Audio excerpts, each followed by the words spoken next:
So much for joining us on Cron On. I'm Stephanie Lynn. Over 18 million people of Asian descent live in the U.S. today, but Asians are the group least likely to seek out mental health services. We want you to know that help is never far away.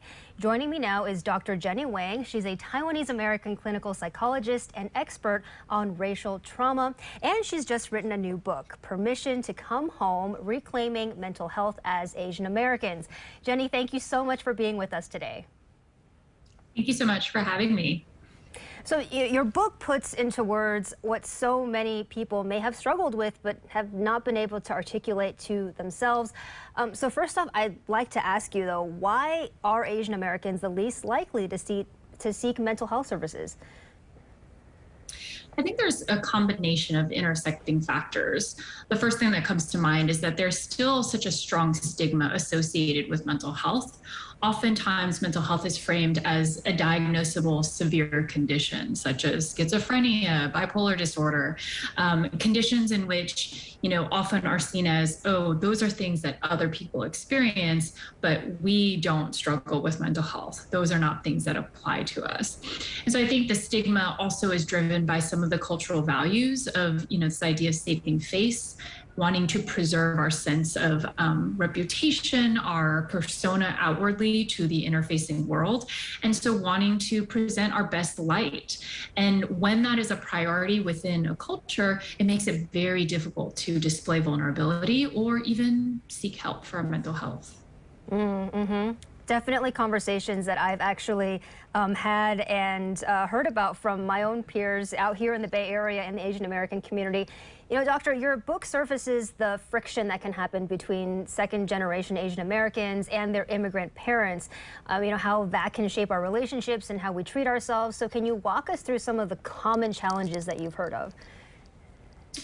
Absolutely. So when we think about the intergenerational as well as cultural gaps, this can lead to a lot of sense of feeling kind of in tension between the expectations of our parents as well as their own needs, wants, and the life that we're trying to live.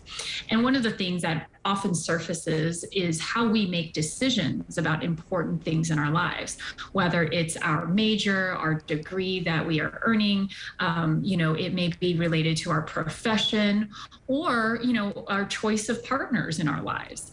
And so there are lots of decision points in which we may feel as though we are letting our family or our parents down if we decide to pursue something that is not what they expected or what they wanted. And so that decision-making tension is part of kind of the experience that we have as Asian Americans and second, third generation immigrants. I also think that there's a lot of friction within even just communication. A lot of the second, third generation language is not something that is necessarily shared fluently between parent and child. And so often we don't have the words to describe things like depression, anxiety, or our parents don't have the words to connect their experiences with us. And so we don't have a context to understand our parents either. So there are many touch points that we can kind of discuss, but those are the ones that kind of come to mind. Right. So, how do you open the door to a conversation with a parent or a guardian about choosing to pursue a path or a decision that they may have felt the need to shield you from? I know it can't be an easy conversation to have, but how can one approach that? I think one thing, and having gone through this even myself, I was studying to become an accountant and decided to become a psychologist, which is not really a profession that is encouraged by Asian parents. And so having kind of walked that path, I think one thing that is important is that if our parents are individuals who are open to receiving this feedback, letting them know about perhaps our unhappiness or the lack of fit between the career that they are wanting us to pursue and the one that we truly want. I think keeping them informed is part of the process, because then when you reveal to them, oh, I would like to do this instead, they have a context for that decision. They're not kind of out in the blue thinking, oh, you just suddenly changed your mind. No, this is actually an intentional, deliberate process.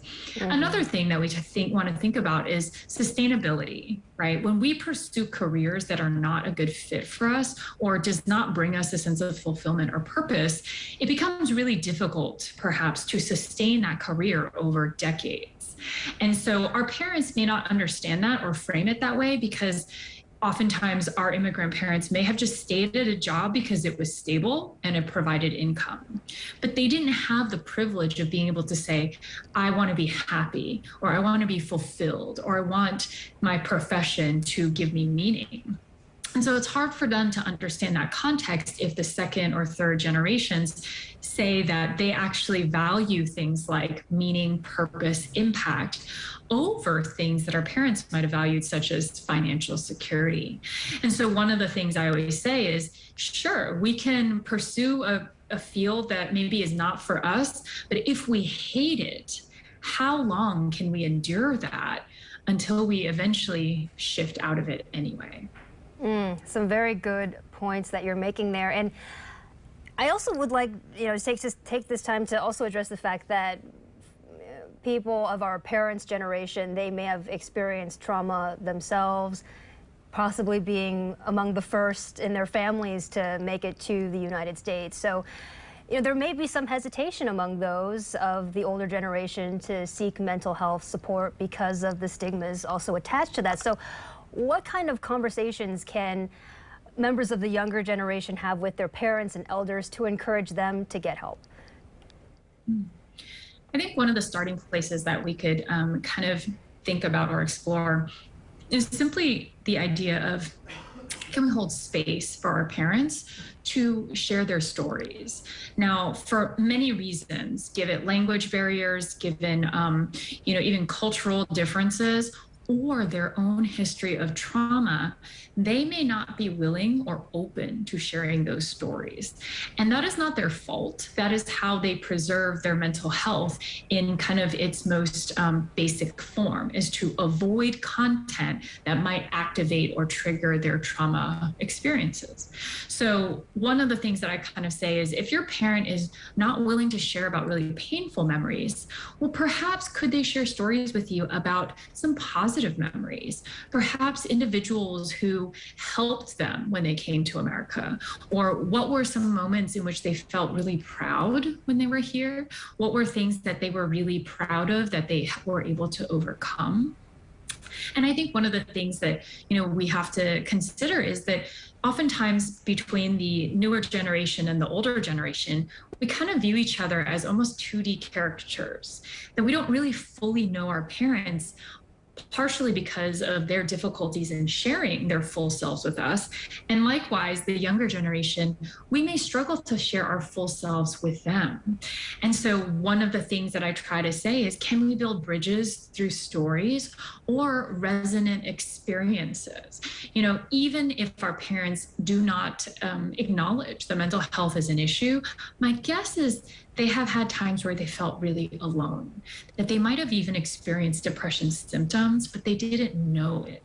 And so what I've come to realize is, over the years, when individuals in the kind of 1.5, second and third generation, they pursue their own therapy work, they become more equipped with the language and the knowledge to discuss these topics because they're learning that within therapy.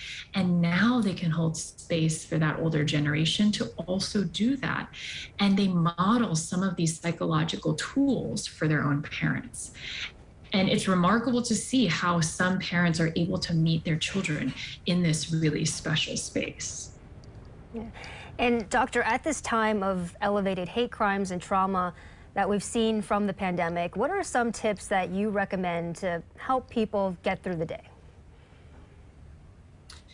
I think getting through the day may look really different for each of us, but when we think about trauma, when we think about being under threat, the body is often the first to register those fears and anxieties. And so something we need to consider is how our body, after almost 3 years of the pandemic, we are carrying those fears, those stressors, even whether or not our mind is registering it or labeling it.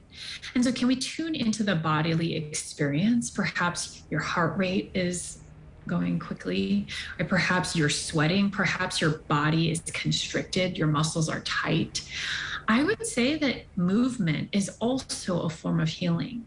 And that might look like yoga, going on a walk, being in nature. Regulating the body allows the mind to also follow the body into a more grounded, regulated place. And so that's why things like meditation are often recommended when we're under stress, because stress will push our mind to be worried about future events or catastrophic thinking, or it might push us into the past where we're focusing on things that we might regret or that we are grieving. And so returning back into the moment to be present in the here and now also helps remind us that perhaps right now we are safe, even though all of this information out in the world, in social media, in the news, is very activating to the body. I also think another thing to think about is community. When people gather together and are able to share, to resonate with each other in their collective trauma, there's a healing response as well. Well, Dr. Jenny Wang, she's a clinical psychologist and author of Permission to Come Home. We want to thank you so much for being with us today and for your very important and helpful work. Thank you so much for having me. Dr. Wang will be in the Bay Area to talk about her book next Tuesday, May 17th from 6:30 to 7:30 p.m. at East Wind Books of Berkeley. And meantime, if you or someone you know is in need of mental health services, there is help available right now. We're putting the information on your screen. The number for the National Crisis Hotline is 1-800-273-8255. You can find free and confidential support 24 hours a day, 7 days a week. Remember, you are never alone. We'll be right back.